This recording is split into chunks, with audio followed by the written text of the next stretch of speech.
Well, it ain't no fun when the rabbit got the gun, is it? It just ain't. What you gonna say, man?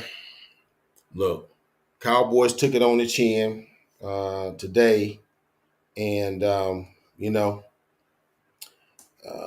there are reasons. Uh, we you know took an L. It was a weird game. I will say that it was a very weird game. When you look at how the game unfolded, you would have never thought it would have went the way it did. So like I said, we'll talk about it, and we'll just have to, pick our faces up and get ready for Miami. So we're gonna talk about it here, Justin, here in just a minute.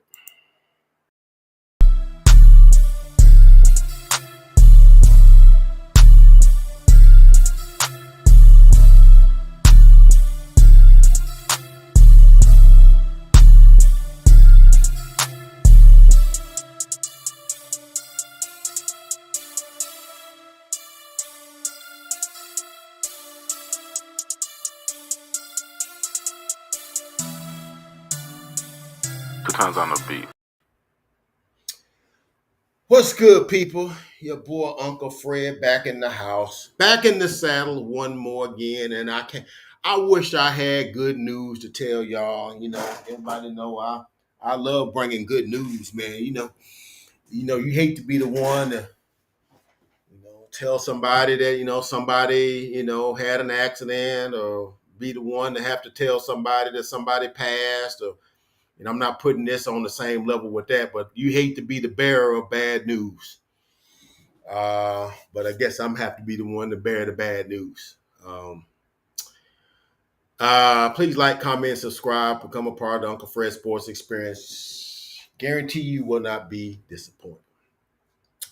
So what we're not going to do, we're not going to just say, oh, well, Cowboys just don't be good teams. Just don't be good teams. Oh, okay. Yeah, I mean, that's a narrative, but we have beaten good teams this year. Okay. We didn't beat this one. And look, let me tell you this like this. This is how weird this game is to me. If you'd have told me at the end, if you didn't see the game, if somebody held their hands over their face and you didn't see the game, but they told you the results of the game, and they say, Josh Allen only completed 7 passes, less than 50%, and threw for less than 100 yards, and you say the winning team won by 21 points. Shoot, you take that every day of the week. You'd be like, man, we whooped that, right? But the funny thing happened on the way to the market. That's why I don't bet games, because you never know what kind of direction the ball game's going to take. You never know. You never know how a game's going to get played, okay? Because no game is like the next game, and the next game ain't like the last game. It's just like that. Cowboys lose 31-10. And to be perfectly honest, it wasn't that close. It really wasn't. Because the Buffalo Bills kind of did to us what we do to other teams. We get up, kind of get up early, and the thing kind of avalanche, and one thing leads to another thing leads to another thing, and then a personal foul leads to this, and then then the next thing you know, it was like this, and then it's like boom, it's and got away from you. We do this to other teams. Now it got done to us. But kind of the 49ers kind of did that kind of to us too, but it's just weird. And to me, the game really kind of flipped scripts, really. Let me get this here. Yeah, got the wrong crawl up there.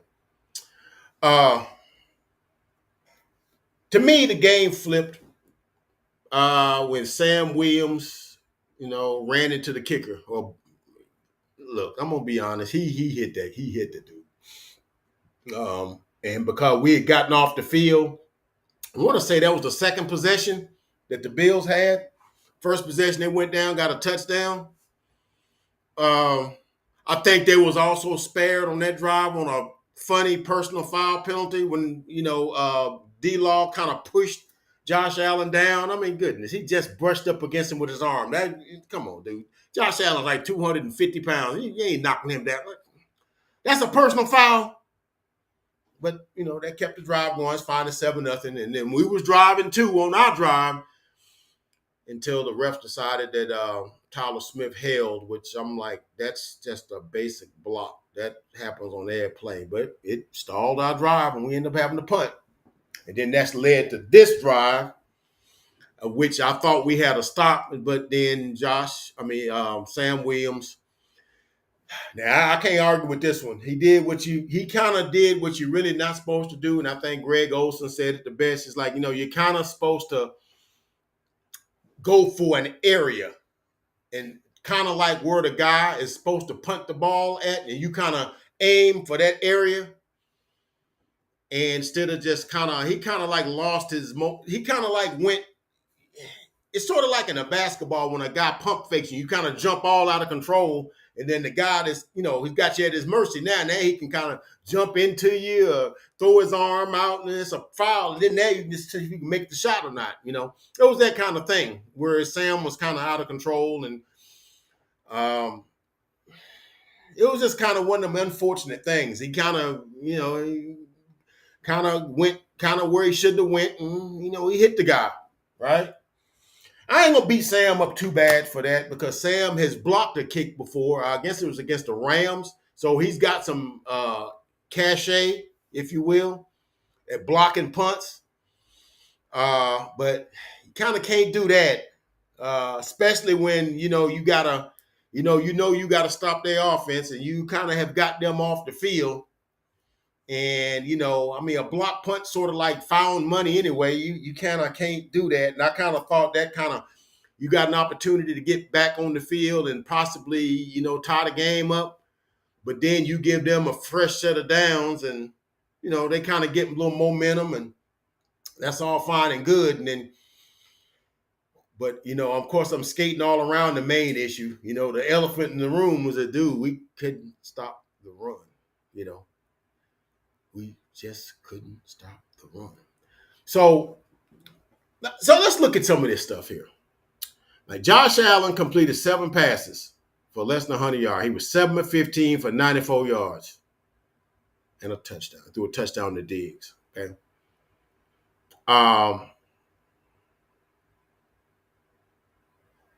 But why throw the ball if you can run it? All right. And let's just be honest. We weren't ready for the game plan that the Bills had. We just weren't. Now, if we play in the Eagles, we know we got to stop the run. Okay? We know that. We understand that. It's like, okay, yeah. They'll get some runs on us, but no, they ain't running for no 250. Okay? Because we're ready for that. And you don't really think of the Buffalo Bills as smash mouth and running the ball down your throat kind of a team. When you come in preparing for the game, when all the people, all the prognosticators, all the analysis, I'm not one of them guys. I'm just a dude on a YouTube channel. I'm not no expert. Okay. But if you think about the game and you try to figure out, okay, what do we got to do to stop Buffalo? You get down to like the third thing, and you may say James Cook in the running game, and maybe winning the line of scrimmage as from a physical perspective. You don't think of that. You think, look, we got to get pressure on Josh Allen. We got to make sure he don't extend plays. We got to make sure we cover his receivers all the way down the field because he's extending plays and guys get open because he's moving around back there in the pocket and all this kind of stuff. And then you think about, I think on the scouting report, they were saying he kind of likes to throw the ball to James Cook leaking out of the backfield. Yeah, let's see. I think he kind of did do some stuff out the backfield too. Let me see here. Let me, because all the stuff is fresh. I'm coming fresh. So I hadn't done all of the research because I wanted to get this thing over with. Yeah, he had 2 catches for 42 yards. He had a long being 24, so the other one was like 18, I guess. Yeah, yeah. So he had an 18 and a 24-yard catch. So that's pretty productive, I would say. But you never would have thought James Cook would have ran the ball 25 times for 179 yards.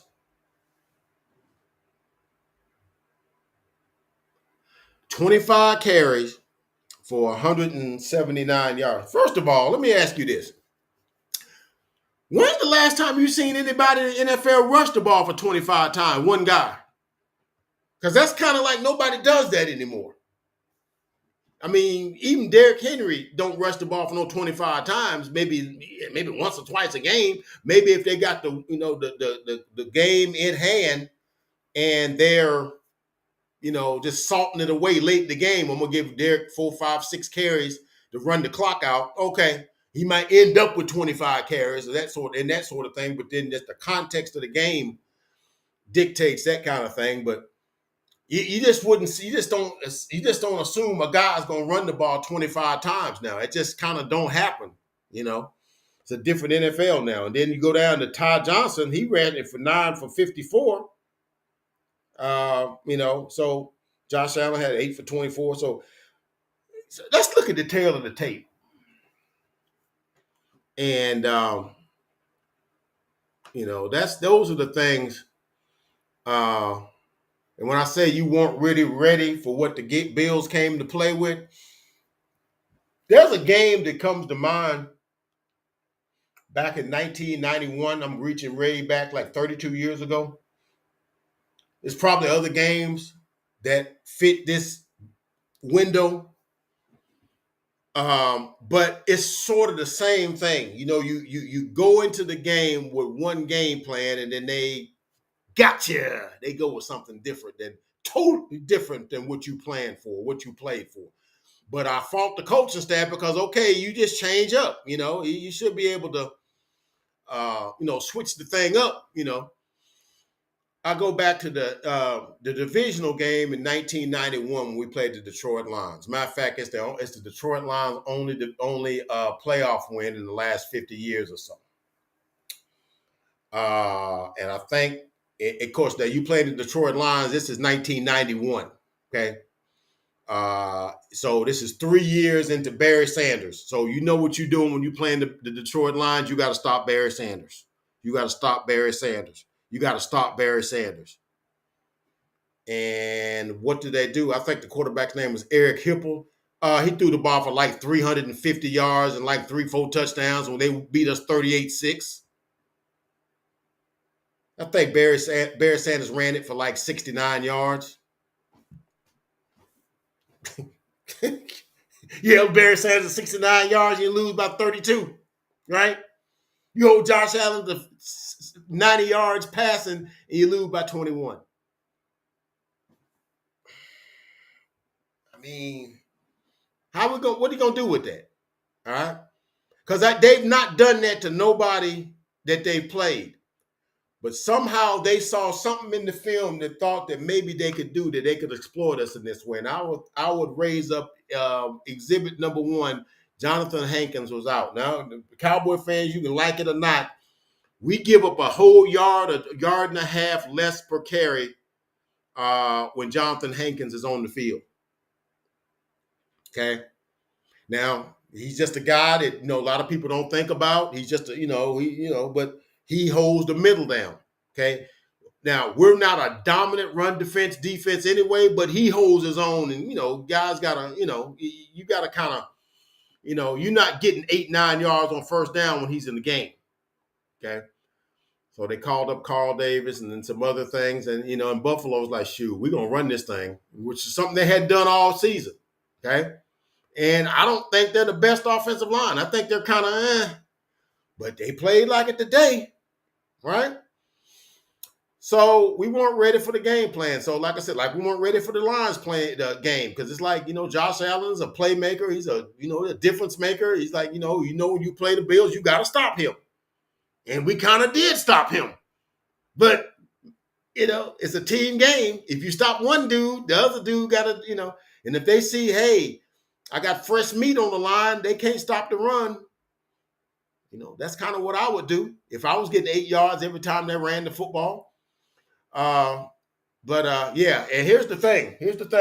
I'm not one of the types to push panic buttons and that kind of stuff. But I will say this: you better get that ish fixed, and that's all I'm gonna say. You better get that fixed. Okay, Dan Quinn, you got to get that fixed. Okay, Michael Parsons, you got to get that fixed. Jaron Curse, you got to get that fixed. Because I saw a couple of plays where Jaron Curse wasn't even blocked, and he was like hesitant, like and the guy then jumped to the outside cut and 9 yards down the field. I'm like, dude. Now I saw when the Bills had the ball, when they safety was unblocked, they making tackles in the backfield. What are you doing, Jaron? What are you doing? You know. But it wasn't just one play. It was a bunch of plays. It was a bunch of plays that they just wasn't there. Guy makes a block and they stayed blocked. Stayed blocked. And when you play in defense, you can't stay blocked. Yeah, Jay Palmer, I'm seeing that. We was happy. I'm hoping that ain't the case, Jay Palmer, that we weren't just happy we clinched. And I'm not sure what the scenario was. You can holler back to me at the chat as to how we accomplished getting in the playoffs. Who lost that put us in? Was it the Packers? Who was it that lost that allowed us to get in the playoffs? Because I was out all day. I was watching the game on my phone. I wasn't getting all of the updates and didn't get home till like after halftime. So, it was already 21-3 or whatever at halftime, and I'm already like steaming. But yeah, I'd like to know what scenario made it where we clinched. Um, Look, man, Buffalo not an average team at best. Now I will say this. Now I had gotten the idea that they were kind of an average team, but I'm gonna say this: when a team makes a mid-season change, which don't happen that often, okay, you kind of because there's reasons why teams don't do that. And a lot of times when you do it, the team can go either north or south. You could totally because you got a new dude. When I'm talking about the Bills changed offensive coordinators after that Buffalo loss. I mean the Denver loss on I think was it Monday night? I think it was a Monday night game, and they quickly fired Kellen. I'm gonna call him Kellen Moore. May as well been Kellen Moore. They fired Ken Dorsey. Okay, I remember the kid when he played at Miami. It was a quarterback of probably one of the best college teams ever as an semblance of talent. But I'm digressing now. But ever since they got Joe Brady calling plays, Joe Brady is the offensive coordinator of that LSU team that set all the records. They had Joe Burrow throwing 60 touchdown passes, which I had never seen a guy do ever. And they were just relentless. So he's calling plays. Oh, the Falcons lost to the Panthers. Okay, that allows Dallas to clinch. Okay, appreciate that, man. Appreciate that. Yeah, I didn't know what was the scenario that allowed us to beep back into the playoffs. Whatever, man. We lost an average. I don't think they're an average team. I think Joe Brady gives them a little something. Because here's the thing. If they can run the football, you know how dangerous that makes them? I'm just saying. Now, the only thing I can say is that because Josh Allen threw the ball 15 times. He was 7 of 15, but they ran the ball like 49 times. Okay? And only threw it 15 times. Now, there are other teams in the NFL that will defend the run better than we did today. Okay. Now, maybe that was just a game plan for the day because, hey, they got, one of their big run stuffing dudes out the lineup and we got an advantage. We think we can move the football, move them guys up front, and maybe that's what they was able to do, and we never could adjust. All right. Uh, but I'm not gonna say we got no chance in the playoffs. I'm not gonna go that far. I'm just not, because I think we're gonna get, because we've done too much this year. We've done a lot too much good for us to like, okay, you lost a game, all of a sudden everything you've done is kicked over. I'm not one of those type of people. But I will say this, like I just said, better get that ish fixed. Okay? Better get that fixed. Mozzie Smith, I know you got you a sack earlier too. I mean, hats off, you got you a sack. But I'm gonna need you to hold that run down until Jonathan Hankins get back. I'm gonna need you and Carl Davis and Odigazua and I'm gonna need you guys to kind of hold the fort, because I'm gonna tell you what other teams do. They see what this team was able to do, and I'm gonna tell you right now, Miami is looking at that right now. You know right now, Mike McDaniel is looking at that right now. He said, "Oh shoot, most are gonna eat." What's the other running back? The A chain finna eat. He's already looking at that right now, thinking they're gonna run the ball for 150 to 200 yards and have Tua throw it like 15 times, 20 times. Okay, Dan Quinn, better get this ish fixed, man. Okay. Now, let's look at the tail of the tape. Do you think Dak lost his MVP?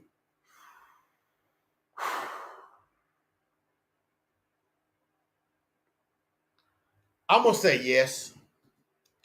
But I'm going to say this. I know a lot of people was jumping on the MVP train. I mean, look, man, if he got the MVP, I would have been okay with it, because I felt like it would have been like a how you like me now moment. They made him seem like he was the worst quarterback starting in the NFL last year because he threw 15 interceptions, not taking into account the dude had a broke thumb that he came back from. I mean, you playing, you still got to do what you got to do. But I hear other quarterbacks, whether it be Aaron Rodgers, whether it's been Russell Wilson, have broken thumbs, and every time they say, "Well, you got a broke thumb." Well, yeah, I mean, you got a metal plate in your thumb and your throwing hand. So yeah, your throws might be a tad off. You got to adjust to playing with a metal apparatus in your hand. So it could throw your stuff off a little bit. And then he wasn't throwing to the best of weapons. I mean, that stuff works against good basic teams. When you playing the 49ers, if your number 2 receiver is Noah Brown, you think you're going to really, no offense to Noah Brown, but if he was all that, wouldn't he be starting for Houston? I'm just saying. But no, I mean, yeah, he may have lost it. But I mean, look, if he goes out against Miami and throws for 275 and 3 touchdowns, and we win, I think he's right back in there. And then of course we play Detroit. I mean, I think he's taking a step back. All right. But I wasn't one that was all for him having it anyway. I'm looking for the postseason accolades. MVP is a regular season is a regular season accolade. And like I said, the only reason I was for it because I think that caught hell last year, and this would be a way of saying, "Hey, y'all kind of said I couldn't play, or I'm like, I'm the personification of turnovers." When that's not the case, Dak is in his 8th year and has 71 picks. Okay, somewhere in this season, he's going to throw his 200th touchdown pass and will have like 70 picks, 72, 73 picks. All right. I'm just saying that's kind of, most of the quarterbacks that those numbers are in diametrically opposed like that are not called bad quarterbacks, are not called, whatever. So he's not been a turnover machine. It's just last year was a weird year, But I think he's taking a step back from the MVP race. I don't know who's taking a step forward. Maybe Brock Purdy. I think Brock Purdy had a good game today. We'll just see here. I think like I said, I really wasn't watching all the other games. Like I said, I wasn't home for most of the day, but I know they won, and because of course they did. The 49ers, they're playing the Cardinals. Of course they won. All right. Um, he was 16 for 25, 242, and 4 touchdowns. Yeah, I think he might have taken the driver's seat in the MVP race, if you ask me. Um, yeah, I would say Brock Purdy's in the driver's seat right now. He's got the better record right now. He's 11-3. We're 10-4. So yeah, I would say that yeah, he's in the driver's seat right now. If it was me, if I had an MVP vote, I'd vote Brock Purdy MVP right now. If it were me. And I'm just being fair and objective. Okay. Uh yeah, you're right. We we need to fix. Yeah, yeah, that's yeah, Ace, you make a good point, man. That's another reason why this loss hurts because now you know you got to play on the road, and because I was kind of hoping that look, it was going to be a far gone conclusion. We weren't going to get the number one seed. I didn't see us getting the number one seed, but dadgummit, I was hoping we got the number two seed. All right, which would have, we still got to play 3 games, but at least 2 of them games would be at home, right? And, on our field, our elements, that sort of thing, and then we can just take our chances on the road when we go play them. But yeah, this one kind of hurts, man. And yeah, and the D got to play with more effort. I think the O got to play with more effort. Now I'm gonna say this: I think the injuries kind of played a role in it. I know injuries play a role in everybody's game, but I'm not gonna give them a pass for the injuries because the Bills had injuries too. Ekeneza, one of their dominant defensive lineman, didn't play. Micah Hyde didn't play. And it seemed like there was another dude on their defense that didn't play. I can't think of his name. And of course, they got Tre'Davious White didn't play either because he was hurt weeks earlier. But they had some dudes out too. But they dudes that they put on the field came to play. Our guys was we here. And so yeah, we gotta ish that. We gotta fix that ish. Jay Palmer, do I trust them in the playoffs?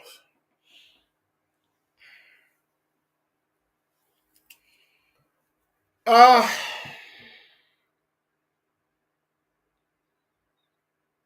I'm gonna say this, Jay. My trust is a little bit shaky right now. I'm not gonna say I don't trust them. I'm saying I trust them a little less. I don't know if that makes sense to you or not. I trust them a little less because I felt like that you had a lot to play for. I'm wondering if they already knew that they was in the playoffs when the game got kicked off. I wonder if that stuff got communicated because that would be something I wouldn't tell them. I would say, yeah, man, we got to win this so we can clinch. Uh, that would be something I would like to know if they knew. James Cook looked like prime O.J. Simpson, Buffalo Bills. Yeah, he did. He was just in there, man. But I didn't think we made a whole lot of effort tackling or filling gaps either. Our run fits was way off. Guys were late to the holes. I mean, it was all kind of things, man. Yeah, James Cook. But I remember James Cook at Georgia, so I knew he could play. He's Dalvin Cook's little brother. What you thought? I just thought they weren't using him well. And I'm like, yeah, why would a running back go to play for the Bills and Josh Allen will throw it 45 times? You get 8, 9 carries. Because what was always the scout report on the Bills? They don't run the football. They don't run conventional running plays. They run it only just to give Josh Allen's arm a break. And then they go right back and throwing it 6, 7, 8 straight times. Then maybe throw it another time, let his arm rest. And then they run it, they throw it 8, 9 more times in a row. Okay? If I'm a running back, I don't want to play for them because you're not going to run the ball. But now, since Joe Brady's been in there, he's like, no, man, we got to run the football because now you got to complement. So now, if you got to play the Bills, you got to send that extra safety into the line to block, to force the run. Now you got Josh Allen one-on-one coverage, one-on-one with Diggs, one-on-one with Gabe Davis, one-on-one with, what's the dude's name, Azakir? You got one-on-one coverage. And then not even talk about their 2 tight ends, Kincaid and Dawson Knox. So them being able to run the football kind of opens up a lot of things. And it's sort of like Ken Dorsey, I guess, couldn't figure that out. That you do have to run the football. You can't just you know. So you know, yeah, they ran all. He ran all over Dallas. There was classic wintertime Buffalo. Let me finish reading this. Wintertime Buffalo Bill ground game. Yeah, well, yeah. But I'm not gonna say classic because they not run like that in a long time. They kind of like that wasn't even part of their DNA. It's sort of like they reinvented themselves. And so what's gonna happen is now they had been saying before that they were kind of the one of the teams that you didn't want to play if they ever get in the playoffs because I still think they got work to do to get in the playoffs. They just beat us. They still might not make the playoffs because I think they were in 11th place or something like that. So I mean, there's like two other teams that I know that they lose tiebreakers to, like Cincinnati, which won yesterday. Well, of course, now Denver, which lost yesterday, so I think they're 7-7. If they had a won yesterday, they would have still had a tiebreaker over them. And they're still second in their division. They're like 3 games behind Miami. They're not going to win the division. There's a lot of teams that are 7-6. Cleveland's a team that's I think Cleveland might be 10-5. Yeah, I think Cleveland's 10-5. Because they won today over the Bears. I saw that today. I was watching that one on my phone. But yeah, we got my concern is we got to play with more effort. We got to play with more energy. We got to be more. We got to make tackles. How many times did you see a guy get the ball in the backfield and the first guy don't make the tackle? He's lunging at his legs. I'm like, what are you doing? You got to make tackles. Now, when they was tackling us, the first dude came in, they making the tackle. That's the thing that get me. It's like when you see the other team doing that to you, why not you doing that to them? Okay? When they're running back, our running back getting tackled, first guy coming through is making the tackle, and you lunging at the guy's legs and not making those are the things I look at, he says, yeah, I was going to get to that 7-13. There was some bias by the referees, but I'm one of those people. I don't like to play the victim game. I don't because I think you can. I don't know. I just think you can't do that because I don't know. I just think that's like losers mentality when you start like blaming the refs. But and I didn't even get to the tail of the tape because I didn't got to these chats. I ain't used to having this many chats. But I guess people need something to vent. So I'm your boy. I'm your boy, right? I guess y'all need someone to vent to, so I'm here for that. But yeah, one of my tail of the tape things was I'm looking at the first downs. 28. Look, don't get it twisted. Don't get it twisted. The first downs it was 20. It was 28 to I think 14. Don't let that math mess with you because let me tell you what it really was because on that last drive that the Cowboys had, you do know we yeah, I get it right. I get it here. Yeah. We went 15 plays, 80 yards, and I think we got like 6 first downs on that drive. So if we got 14, that means we only had 8 going into the last drive of the game. So in reality, in the parts of the games that matter, basically we had 8 first downs.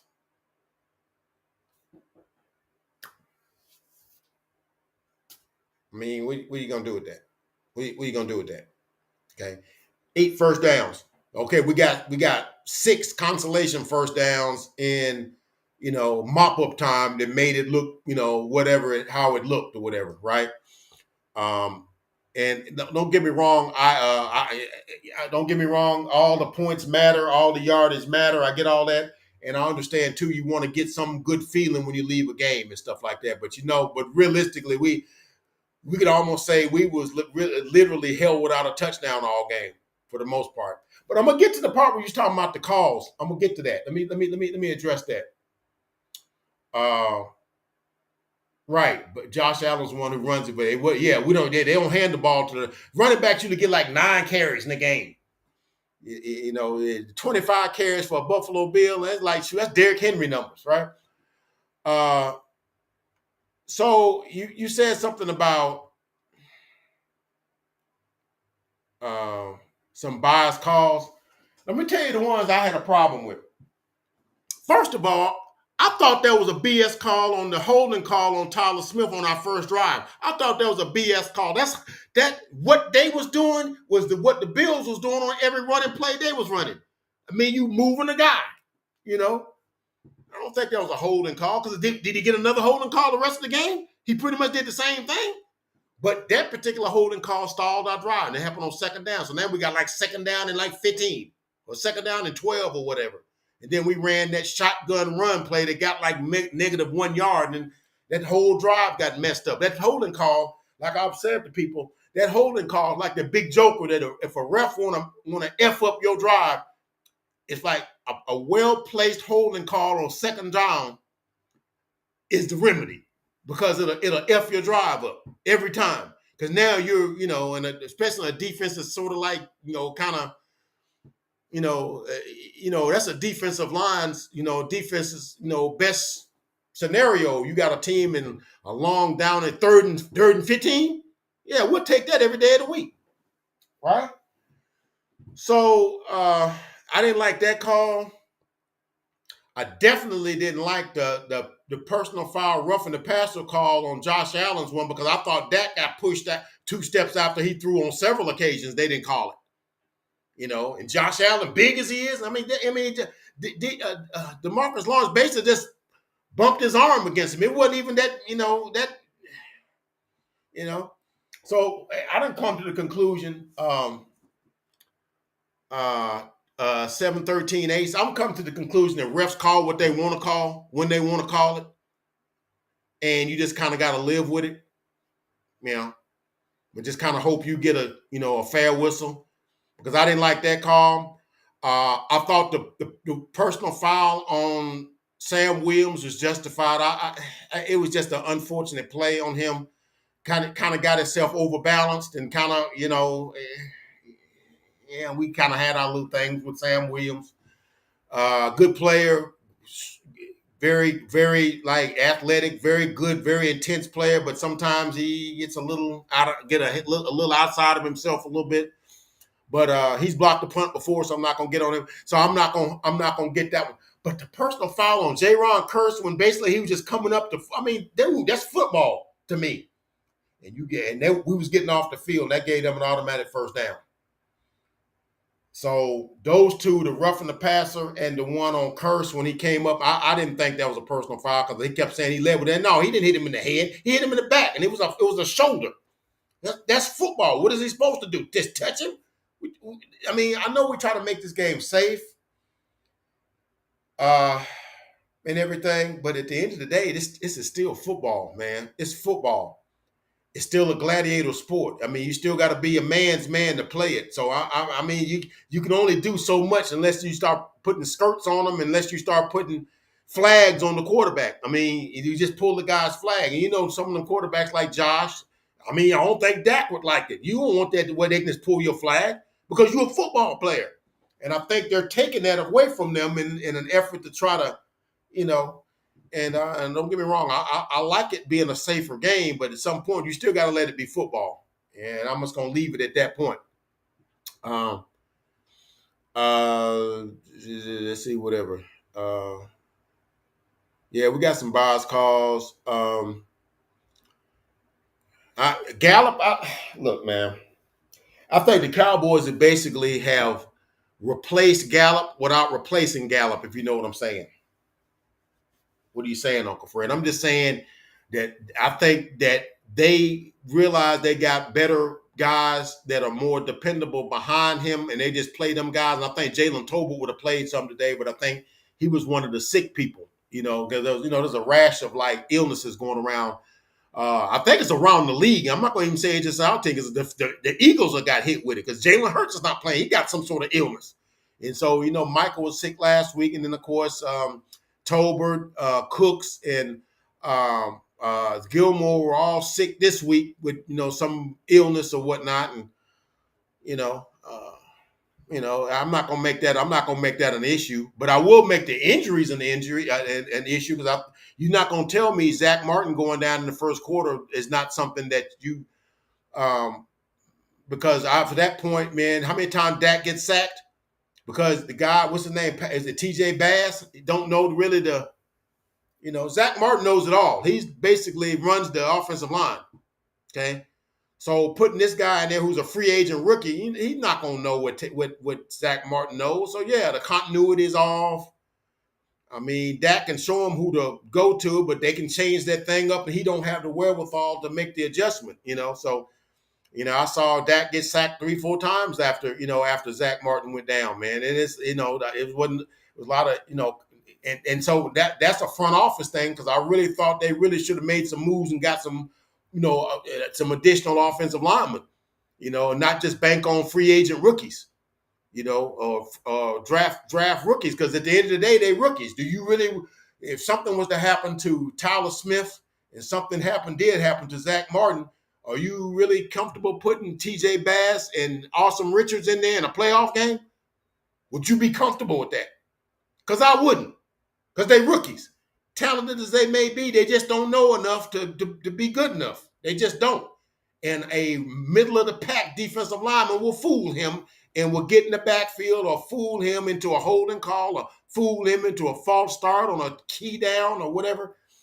And, you're not going to tell me that didn't hurt. Of course, in the defense, our guys are just all out of position. You see Damone Clark go down and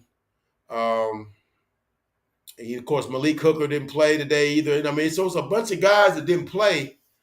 And like I said, I'm not gonna make that an excuse either. But hey, if you and true enough, we're not strong in the linebacker department either. Because we only got like 3 on our roster. Another front office thing. Why you feel like you need to have 3 linebackers on your active roster? Since Van Der Esch went down, we're basically down to a converted safety playing linebacker at 205 pounds. Damone Clark, who's kind of been hit or miss.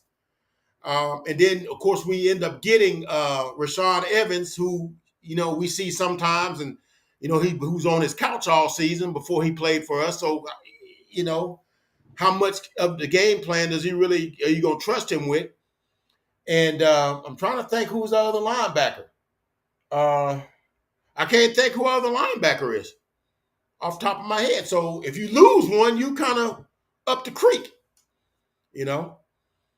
So now, yeah, Gallup's not showing up at all. Lamb goes against the best team CB, but then he, but they played. But you know what, man? I'm gonna say this: they played Lamb well today. How many times did Dak go back and there wasn't nobody open? I mean, you can blame the quarterback, but what do you want him to do? Throw a pick, throw him into double coverage? Now he did throw a pick late. It was a little high throw. I mean, but at that point he's trying to make something happen. That's what it is. But how many times did you hear Greg Olsen say, "Man, Dak just didn't have anybody open on a sack. He just didn't have nowhere to go with the football." They had a good game plan for us, and now we got to go back to the drawing board. And in addition to showing up the run defense, we got to come up with a scheme where we can get open. We're gonna play an even better cornerback tandem next week when we play Jalen Ramsey and number 25. I can't think of his name right now, but he's a top flight corner as well. So if they can't get open against Taylor Rapp in what's the other corner's name? I can't think. If you can't get open against them dudes, you think you're gonna get open against Jalen Ramsey and God, I'm gonna think his name in a minute. It'll come to me before the live stream is over. So yeah, Um, I'm gonna stop short of saying it's the same old Cowboy. I'm just gonna make it one game. Um, um, you know, it's one game, and I've learned that one game don't spill over to the next game. Each game kind of is its own book and its own chapter. Because as I said in the opening, and we're gonna go ahead and shut this down here in a minute, because I kind of, but I'm needing to talk and vent like y'all needing to talk and vent, man. I'm needing this, man, because it's, But I will say this: we had won 5 in a row, right? And I felt like we were due for a letdown at some point. I mean, we won 5 straight games, man. Um, you know, Most teams ain't going on 5-game winning streaks now. Teams don't go on 5-game winning streaks now. They'll win 3, 2, 3, 4, and then lose one. Win 2, 3, 4 in a row, and then lose one. So it's sort of like So I'm hoping I'm gonna say that before I say it's the same old Cowboys. But I'm gonna tell you this, Dexter. I'm gonna say this. I'm watching that Miami game with a very keen eye, my brother. I'm watching this game real tight. Because I'm looking for tendencies, okay? I'm looking for traits. I'm looking for energy. I'm looking for, effort. I'm looking for all those things, okay? That's what I'm looking for. They were holding Micah. Yo, dude, like I said before at 7:13, they hold Micah every play. I'm sorry. Every time I look up, man, somebody got their arm around Micah's neck, just like this. Dude, that's holding. I don't care what you say. He's right when he's complaining to the ref. But all I'm saying is, they ain't gonna do nothing. Refs call what they call. They just do. They call what they call. They call them when they want to call them, how they want to call them, and against who they want to call them on. And for the last few years, no matter what we do, no matter how much we go into the league season trying to fix the problems or whatever, seems like we're always one of the more penalized teams. Now the refs, the announcers were saying, how much penalized we are. But when I went back and looked at the stats, we only had 5 penalties for 48 yards. It's just what the penalties were and when they happened. You take them 3 personal foul penalties, that's 45 yards right there. 15 for the pushing Josh Allen, 15 for roughing the kicker, and 15 for J-Ron Curse. The rest of them was, I know we had too many men on the field on the defense. That's a 5-yarder. And probably one of them was one of them where it may have been a holding call, where you have to take off the yardage because it was beyond the line of scrimmage or something, and it wasn't like a full whatever. So that made it, because we only had 48 yards in penalties. 5 of them was accepted. Okay. It's just what they were and when they happened. Sometimes it ain't what you do, it's when you do it. It's when you do it. Because those 3 personal fouls, each one of them ones, we had gotten off the field, right? And you got to go right back on the field. And I always think anytime you got a chance to get off the field and you do something dumb, jump offside, and then you give them a free first down, you do a personal foul and they get a free first down, like that J-Ron Curse one, that was crucial because Mozzie had gotten a sack. It was like 2nd and 19 or something like that, and the pass was incomplete, and they called that bullcrap personal foul. Um, you know, uh, yeah, you know what, Palm, I had forgotten about that play. I forgot about that play right there. I forgot about that. Because I think, wasn't that right before that happened right before the Mozzie Smith sack? And I was saying the same thing when it happened. I said, well, we got the sack. We're finna get off the field anyway. So it's really no harm, no foul. And then they called a personal foul on J-Ron Kerr. Yeah, that Diggs catch. And they came up, and I think, wasn't it Bell that came up with the recovery? And but they went with a hurry before we could get the challenge. I think they didn't have a chance to challenge that. And yeah, the Bills Western Carolina. Yeah, that was a turning point too. That was a turning point too because, like I said, we didn't get the turnover, and then we get the sack. But then the Xavier Howard, right? That's his name, Xavier Howard. All I need was the last name, Palmer. I got the first name if I could get the last name, Xavier Howard. Yeah, him and I believe him and uh, I believe him and Jalen Ramsey probably the best cornerbacks tandems in the league currently. Currently, because I believe if we got Diggs and Gilmore, we the best. Okay, I believe we the best if Diggs and Gilmore playing, but because he's not, I like Bland, but there's some things he don't do as well as Diggs in terms of he's 4 years in. It's just things he knows that Bland doesn't. Now he tackles better than Diggs does. He's more physical than Diggs, but I'm sure there's just nuances. 4 years into the league, there's things you kind of a vet now, as opposed to you a second year guy. You still, as Stephen A. says, still got Similac on your breath. It's still things you can get schooled on by an experienced receiver. So, but yeah, uh,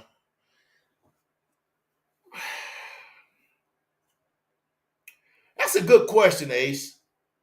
Um, that's a good question because I think they run it different than Miami run it. Um, I think Miami runs more with misdirection. They run with more because their guys are not powerful. They're quick. Mostert and H-Head are just fast guys that they run a lot of, a lot of eye handing, a lot of motion, a lot of stuff like that. And then once the guy gets into the open, you're not wanting to tackle Mostert or H-Head from behind because they're probably faster than anybody you got on defense. It's just different. Of course, sorry. I would have said that before today's game that running game is better because I didn't think the Bills could run the football, but apparently they can. Okay, and I learned a long time ago, man. If you put your mind to something, man, and you put your energies and put game plans together to do something, you'd be surprised what you can do. And they proved that today. Uh, yeah, thanks Palmer for that. Um, but yeah, man. So let me look over here into my tail of the tape here. Um, like I said, first downs, 28. It really is 28-14, not 28-24. That's a misprint. Total yards, 351 to 195. Again, misleading because we had 80 of them on the last drive. So you take 80 off of that, and that would be like what, 105? 115? Yeah, yeah. Be 115 yards in the balance of the game. Okay. Um, Rushing yards, I think that's the most telling stat in the whole thing. I think if you had all them stats and you put a gold star next to that one, 266 rushing yards to our 89. And again, about 30 of them rushing yards came on the last drive because Pollard had like a 12-yard run, like a 7 or 8-yard run. He probably had 20, 25 yards on that last drive. Okay. So that's kind of misleading too. All right. But here's the thing. When we're talking about the penalties, like I said, I don't like to. I go back to that Philly game when we played them in Philly. I thought we got totally hosed by the refs in that game. I thought the pass interference on Gilmore on A.J. Brown was the most bogus pass interference call I've ever seen this season. On a ball that was thrown 10 yards out of bounds, and the contact was minimal. I think that the holding call on, I want to say it was Tyler Biadasz, if it was, on a run by Rico Dowdle. It's amazing. That was like 4, 5, 6 games ago, and I remember them penalties, which I thought was a jacked up penalty because it came on second down and it messed up our drive. Now we were like second down and 20. And you really don't have plays in the playbook for second and 20. That's like a drive killer. Okay. And stuff like that. And so, yeah, there was a couple of penalties. Then, of course, there was a couple of penalties late where Micah definitely got held. and they didn't call anything, and that sort of thing. And it was just a few calls. Even the game we won last week, I thought it was some bogus calls. That freaking clipping call on Tyler Biadasz, that wasn't no clipping. That was on second down. That's a personal foul. That's a 15-yard penalty. It's like that's a personal foul. And then we get 2 plays later, get the holding call when he got his foot stepped on, he's falling. I mean, that's 25 yards and basically on 2. You know that you're not going to do nothing with that drive. How are you going to overcome 25 yards and penalties on any drive? 25 yards? Really? You're not going to do that. So when I look at the thing, and basically the Bills only got that one penalty for hitting Dak in the head. I thought they had 2 of them, though. Because I thought the one, when both of them, when Dak was running, I thought when he did the little hook slide and they hit him late, but I thought they was offsetting. That's right, they were offsetting. Because Zach Martin came to his quarterback's defense, because that made that one not count. That's right. I forgot now. I forgot. And then they hit Dak when he was running, got the first down. The dude launched himself and hit him head to head. And that's the only penalty. If he don't do that, the Bills have no penalties for the entire game. That's amazing to me that you could go to a game and not have a penalty, essentially. That's just amazing to me that you could do that. As well as they ran the ball. You trying to tell me none of them did nobody grab somebody's shoulder pad like that and hold them? All them 49 rushing attempts and nobody hold? Really? I mean, okay. If you tell me that's the truth, I believe you, but I just believe if you ran the ball 49 times, I'm telling you, any offensive line, you're going to hold 2 or 3 of them.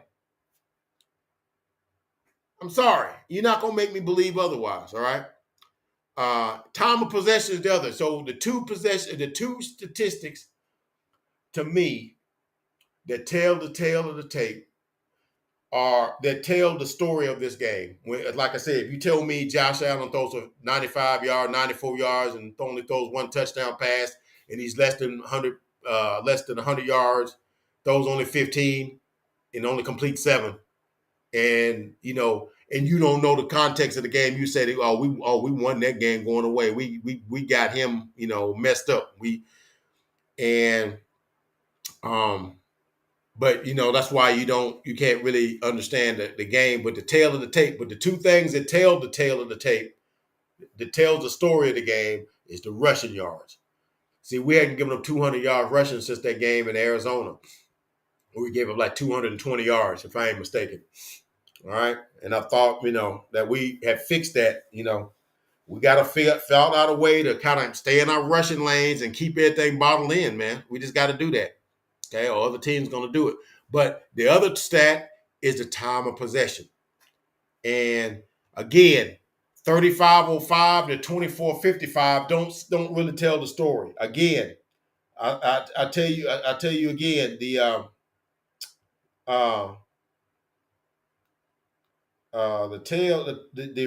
time of possession that really tells the story is the last drive, okay, where we take up 5 minutes and 30 seconds on a 15-play, 80-yard drive, okay, take up 5 minutes and 30 seconds. So you really, up until that last drive in which we scored there, just over 2 minutes left to go in the game?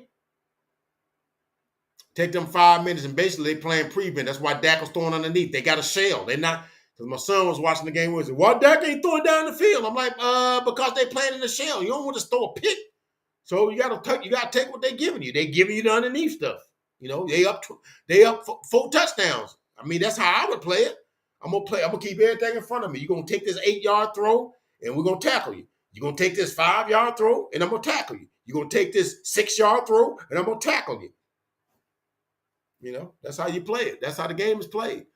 But you take them 5 minutes off, and we got the ball for 19 minutes. And they would have 19 to 33, because they took the last 2 minutes off the clock. It would be 33 minutes to 19 minutes. What it would have been. To 19 minutes and 50 seconds. Okay. But we got 5 minutes and a half on that last drive that made the time of possession look a little bit more, but it's still, you got more than like 11 minutes. That's like almost, 2/3 of a quarter difference in time of possession. Really, there shouldn't be, but like maybe 3-4 minutes difference in time of possession, especially when you had we only had 8 drives in the game.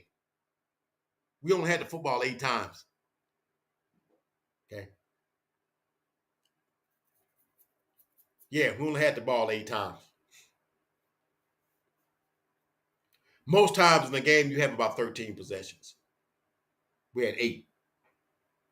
Because we would go, because the first possession, we go like 8 and out, and then, didn't get the, we got a penalty and didn't get the, and then we'll go 4 and out, 6 and out, 4 and out, 6 and out, or whatever. And, um, don't really have a lot of drives. Okay. Um,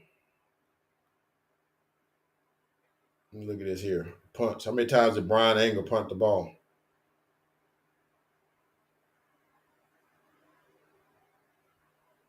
Punted 5 times.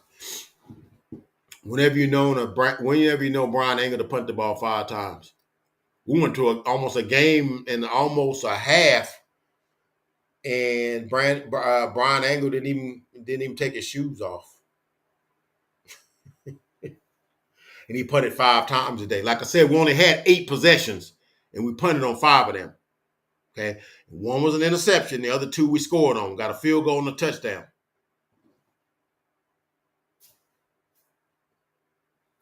And we only had 14 first downs, of which I think 6 of them on that last drive. So we had 8 first downs leading to that last drive. So that just tells you what we had. They had 9 possessions, but it's a situation where it ain't necessarily how many times you had a ball. It's what you do with it when you got it. And we just didn't do nothing with it when we had it.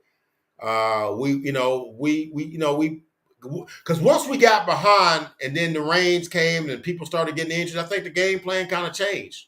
But especially after it got to be 14-0, and the rain started coming down, then you start seeing Zach Martin go out, you start seeing Damone Clark go out, you start seeing it was a couple other dudes that went out, and then it just started to avalanche, and then you just started to see guys just like, dang, it's just not going our way today. It's just not going our way today. And I'm going to chalk it up to sometimes the game don't go your way. I'm going to go with that. Yeah, what a difference a week makes. You ain't lying. You ain't lying about that, Dave. You ain't lying. What a difference a week makes, man, because you couldn't tell me nothing last week. Boy, I'm flying high last week. I'm like, yeah, boy, we might be the best team in NFL. We not number 1, we number 2. And then this week you questioning yourself. And that's just how the game do you, man. That's why it's a week-to-week league, you know. Yeah, if we don't start playing with some effort. But see, here's the thing. I'm wondering how we're going to play if we play the 49ers. We're going to play them. I think it's going to matter when I say where we play them at, I don't mean the venue. I mean like what position in the playoff we play them at. Like if we win a couple of playoff games, we play them in the NFC Championship game with a chance to go to the Super Bowl. I think we'll play with a lot of passion and a lot of effort. But if it's like the second round of the playoffs, you know. So now we got to hope the Eagles lose tomorrow night. See, now, which I'm thinking they might, because they got some problems of their own, because I'm not even worried about their problems. I got to worry about ours. Yeah, they're going, oh yeah, Kyle Shanahan gonna run down our throat once he's seen what they do. Boy, he was licking his chops, boy, and he's seen that. Yeah, we got to overcome bad officiating.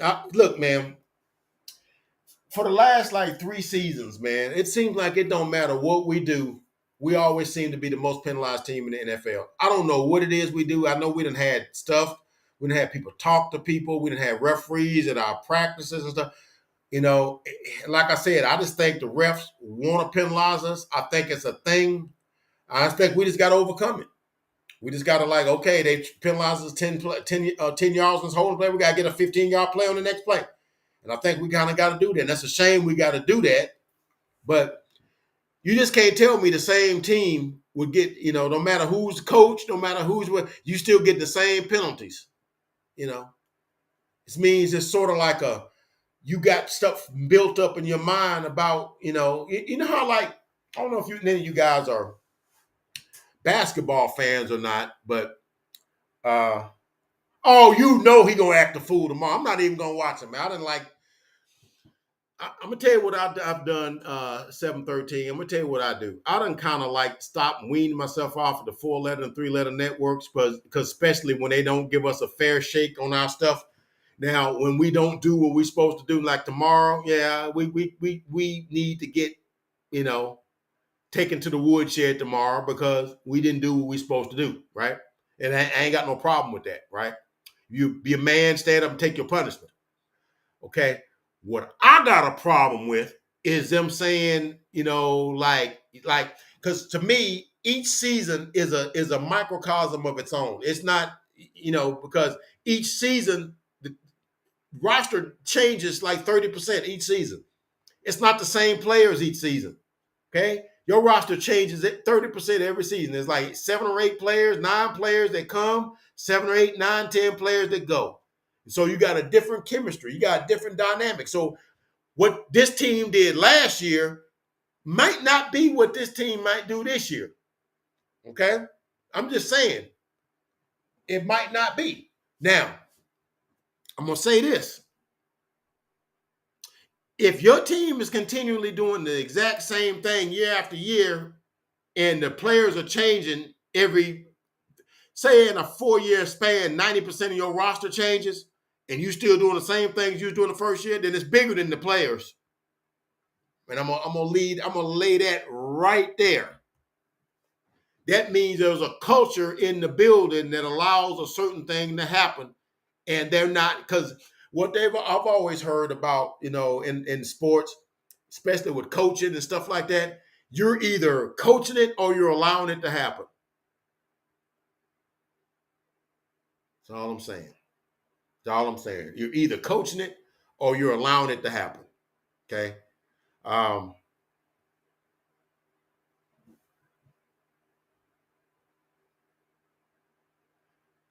Well, here's the thing about that, Ace.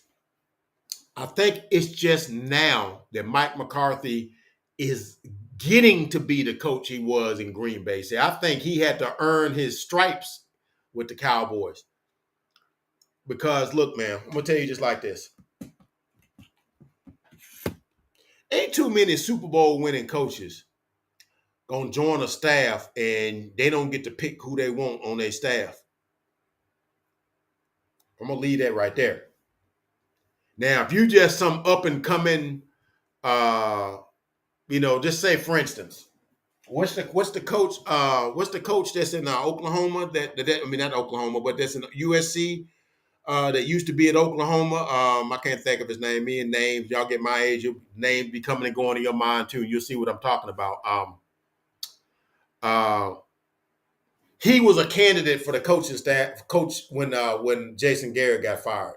Okay. His name is right there on the tip of my tongue. I can't think of it. As much as I watch college football too, but it's just sometimes I can't pull him, can't reel him in. But now, if he became coach of the Cowboys, he would. We're gonna kind of like guide you in making your decision, because you ain't never coached in the NFL before. You coach college game and pro game, 2 different games, 2 different animals. Okay, but if you Mike McCarthy and you don't want a Super Bowl, you don't want 5 or 6 division championships. You don't want, I don't know how many games Mike McCarthy won. And he won like 150 games or something like that at Green Bay. Probably more than that. Somebody can check me on it. I guess I could look it up, but I don't want to. I know he's the 140 with the Cowboys in 3 years, whatever. 4 years, but first year I give him kind of a mulligan. I think he got about 150, and he has a Super Bowl, right, and several NFC Championship game appearances, right. yeah, you gonna get to pick your offensive coordinator. You don't. I'm not. You trying to tell me that Kyle Shanahan would come take over the head coach job of the Cowboys, and he not gonna pick his own offensive coordinator? He's not taking the job if he's not picking them. Because here's the thing: I said it on my last video. When you become the head coach of your own team, you want to pick offensive and defensive coaches that fit your philosophy, that fit your way of looking at things, that fit, what you want to do, how you want to play. You are a guy that believes in defense and running game, and then you hire an offensive coordinator that really wants to play running gun. Not gonna fit because y'all, we want to late in the game, and I'm trying to run the ball to keep the clock moving, and you want to throw three verticals, and we got three incomplete passes, and the defense right back on the field again. We don't see eye to eye. So the fact that Mike McCarthy had to take Kellen Moore for 3 years, a guy whose offensive philosophy was different than his, tells you that he wasn't allowed to be the coach that he was at Green Bay. So I think he needs to, I think he's installed his offense and putting his imprint on it, but he didn't earn no points today, fam. He didn't earn any points today. He did not earn any points today. So anyway, I think I'm gonna go on and shut this thing down. And I appreciate you guys for allowing me to vent. Because I really want to. That's why I jumped on. I don't even think the game was wasn't even. It was a final. I said, "Shoot, let me get on here and get ahead of this thing." Because I got stuff I want to say. I got stuff I want to say. When the Cowboys lose, I don't hide from nobody. And then when the Cowboys win, I don't gloat. I don't go calling folks and be like, "Hey, look what we did our thing." But if you come talk to me and be like, "Oh yeah, we did, yeah, we handle our business," because I want to handle everything with that decorum, But when I'm by myself, I'm like, "Yeah, we them boys. Yeah, we doing that thing. We did that shit. We did that." So when I'm by myself, yeah, I do that. But yeah, I don't do that because I believe karma is a real thing. You put out bad energy, you get back bad energy. So I'm kind of like, but now if we happen to hold off and win that whole thing, all bets is off. I'm like Vosh Lombardi. I might go to jail that night. I might go to jail. Somebody might be bailing me out of jail because that's been a long time coming. Because I was in my 20s the last time the Cowboys won a Super Bowl, fam. All right, single, okay, 20s, okay, bachelor, okay, no children, right? That's how long ago that's been. Since they've even been to an NFC Championship game. All right, I was in my mid to late 20s. All right, that's how long ago that's been. That's how long I've been suffering with this. So they fool around and win the Super Bowl. Oh yeah, your boy might be. Yeah, I'm turning somebody's car over. I'm setting something on fire. You know, I don't know if I'm gonna go break glass or nothing like that. I don't know if I'm gonna do that. I ain't breaking. I'm not vandalizing nothing. But boy, you gonna know it. You gonna know it. Folks gonna know it. But there's a lot of work that got to get done before we get there. So, and this today was a setback. No doubt, it was a setback. It was a setback.